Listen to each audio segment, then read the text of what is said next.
अब देखना है कंपाउंड और मिक्सचर में डिफरेंस क्या होता है। नंबर 1, जो कंपाउंड होता है वो 2 या 2 से अधिक एलिमेंट के केमिकल कॉम्बिनेशन से बनता है। ओके, किससे? केमिकल कॉम्बिनेशन से, 2 या 2 से अधिक एलिमेंट के। जबकि मिक्सचर क्या होता है?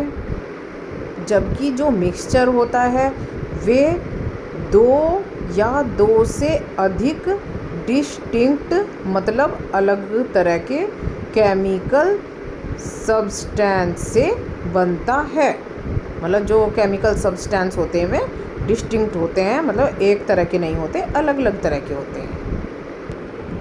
नेक्स्ट है कंपाउंड में कि जो कंपाउंड में कॉन्स्टिट्यूएंट है, मतलब कि जिससे कंपाउंड बना है, उसको हम सेपरेट नहीं कर सकते किसी भी सिंपल फिज़िकल मेथड से।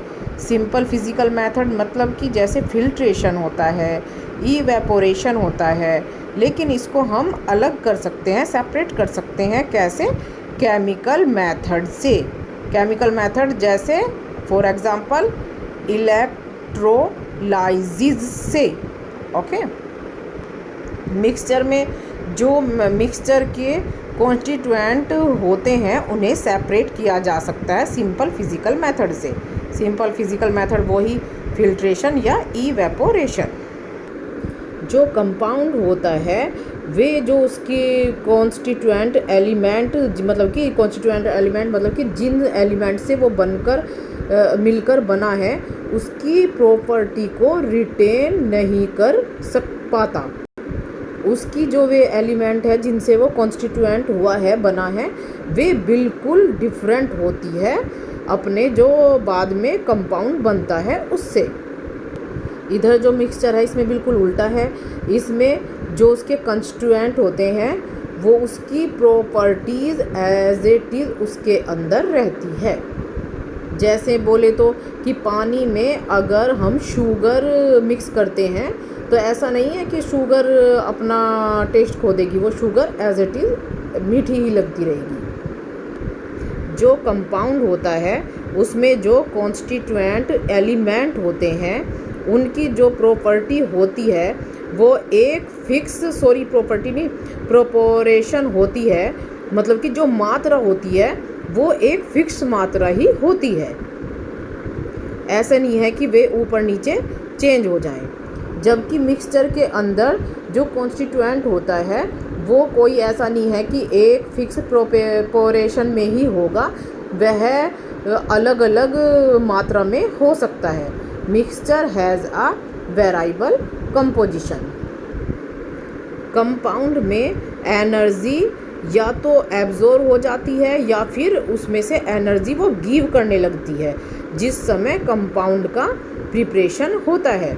जबकि मिक्सचर में किसी भी तरह की ना एनर्जी घटती है ना बढ़ती है, एनर्जी का कोई काम नहीं है इसके प्रिपरेशन में। जो कंपाउंड होता है वो एक फिक्स टेम्परेचर पे मेल्ट हो जाता है, लेकिन ये जो मिक्सचर होता है उसके साथ ऐसा कुछ नहीं होता, वो किसी फिक्स टेम्परेचर पर मेल्ट नहीं होता है।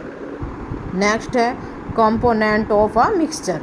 किसी भी मिक्सचर में जिस चीज़ से मिलकर वो बना है, मतलब जो उसमें सब्सटेंस यूज़ हुए हैं, उनको ही कंपोनेंट कहा जाता है। जैसे कि टी जब हम बनाते हैं, टी की कंपोनेंट क्या क्या होती हैं? शुगर होती है, वाटर होती है और ग्रे नट्स वगैरह होते हैं। ट्री ग्रेनल मतलब टी की लीव्स। नेक्स्ट है separation of a component of a mixture, कि क्या मिक्सचर के कंपोनेंट सेपरेट हो सकते हैं? कि हाँ, ये सेपरेट किए जा सकते हैं। जैसे टी ग्रेन्यूल्स जो होते हैं वो सेपरेट किए जाते हैं स्ट्रेनर का यूज़ करके। जो सीड्स होते हैं वे फ्रूट से सेपरेट कर दिए जाते हैं। इसके अलावा जब हम ईट करते हैं उसको, जो गार्डनर होता है वो स्टोन्स को सॉइल में से निकाल देता है। उसके अलावा जब हम राइस बनाते हैं तो उसके अंदर से स्टोन और हस्क को रिमूव कर दिया जाता है। मिल्क में से बटर को सेपरेट किया जाता है। नेक्स्ट है कि जो ये सेपरेशन है मिक्सचर का, ये क्यों किया जाता है। इसे करने के देखो कई सारी वजह होती हैं। नंबर 1 है कि कंपोनेंट जो हैं एक दूसरे में मिक्स हो रहे हैं, वे डिफरेंट तरह के अगर होते हैं लेकिन दोनों ही यूज़फुल होते हैं, तो उन्हें अलग अलग करके यूज़ किया जाता है।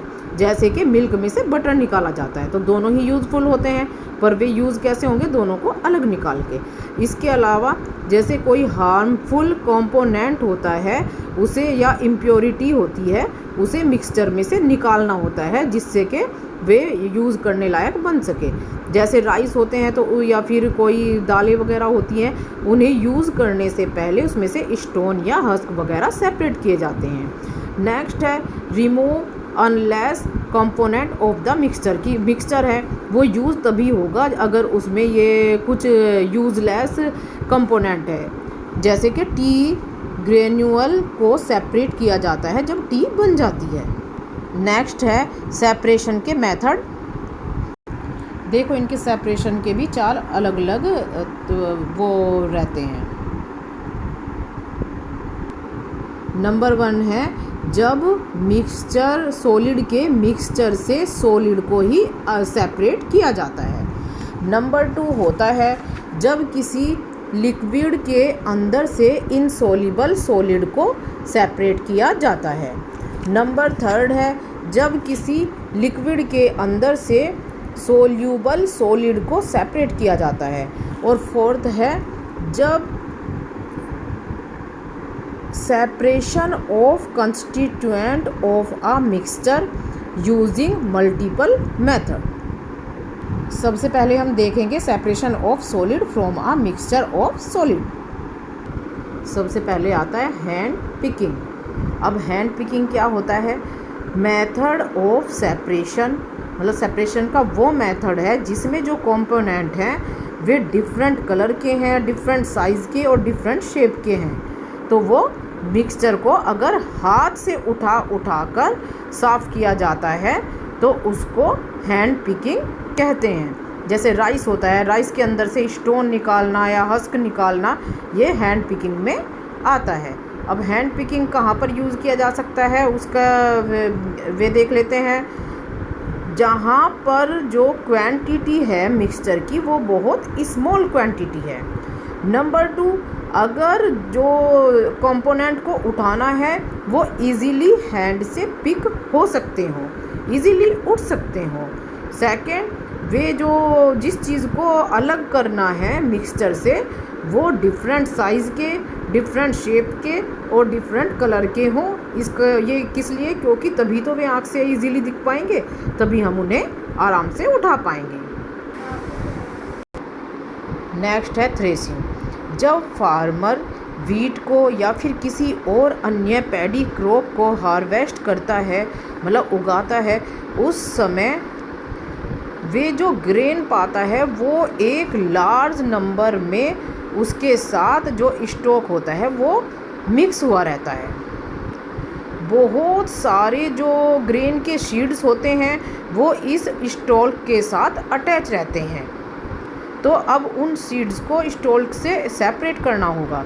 तो उसे सेपरेट करने के लिए क्या किया जाता है कि जो ग्रेन्स हैं स्टॉक के साथ, जो स्टॉक है वो ग्रेन लगे हुए, उन्हें एक वुडन बोर्ड पर बीटन किया जाता है, मतलब उसे ऊपर से पीटा जाता है, जिससे इस प्रोसीजर से क्या होता है, सारे के सारे ग्रेन झड़ जाते हैं स्टॉक के ऊपर से। इस प्रोसीजर को ही थ्रेशिंग कहा जाता है। ये जो थ्रेसिंग है अब आजकल ये मशीन से और बल्क से भी होने लगे हैं, बुल से। जैसे कि बहुत ज़्यादा लार्ज स्केल पे ग्रेन हो तो उसे सेपरेट ऐसे हैंड से करना पॉसिबल नहीं है, तो वो कैसे सेपरेट किए जाते हैं, बल्क के द्वारा, मतलब बुल के द्वारा या फिर मशीन के द्वारा। अब है विनोइंग। अब क्या होता है, जैसे कि थ्रेसिंग की है तो थ्रेसिंग करने के बाद जो ग्रेन है वो अलग तो हो जाते हैं स्टॉल्क में, लेकिन जो स्टॉल्क है उसके भी छोटे छोटे हिस्से करके उसके साथ में आ जाते हैं। मतलब जो छोटे छोटे हस्क हैं वे ग्रेन के साथ मिक्स हो जाते हैं।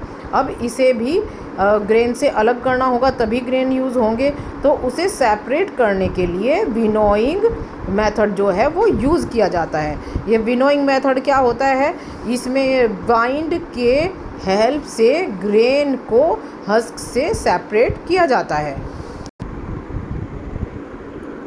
अब इसके अंदर क्या होता है, जो फार्मर होता है वो उसे ग्रेन को जो हस्क से मिले हुए हैं उसको एक विनोइंग बास्केट में रख लेता है।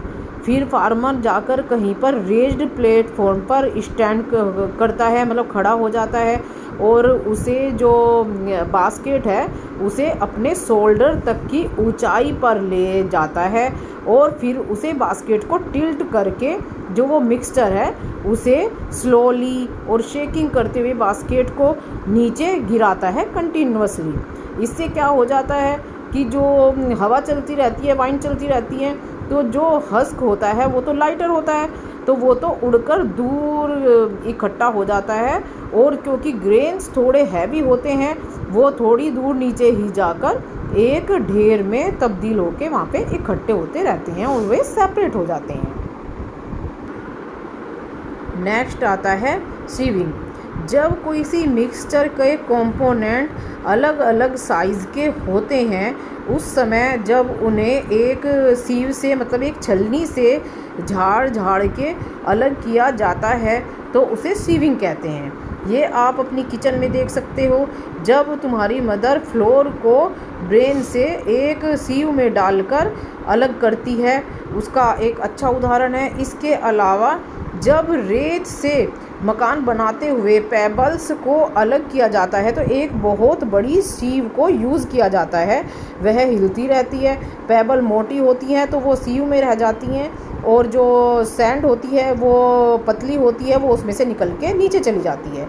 इसके लिए बहुत ज़्यादा ज़रूरी है कि जो कंपोनेंट हैं वे दोनों डिफरेंट साइज़ के होने चाहिए, काफ़ी डिफरेंट साइज़ के, जो मतलब एक सीव के अंदर से नीचे गिर जाए और एक सीव में ही रह जाए।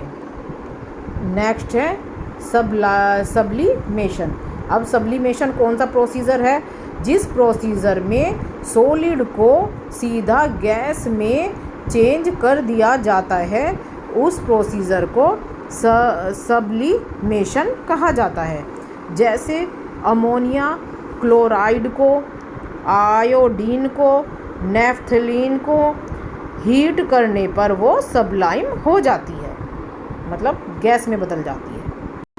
और अगर हम इसके उल्टा होने की बात करें कि अगर गैस डायरेक्टली किसी सॉलिड में चेंज हो रही है तो उसको कहा जाता है डिपोजिशन।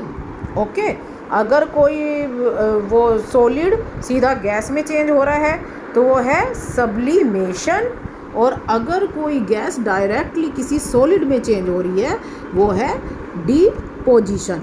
ओके, तो अभी हमने इसमें पढ़ा है कि किसी भी सॉलिड मिक्सचर को दूसरे सॉलिड से कैसे अलग करें।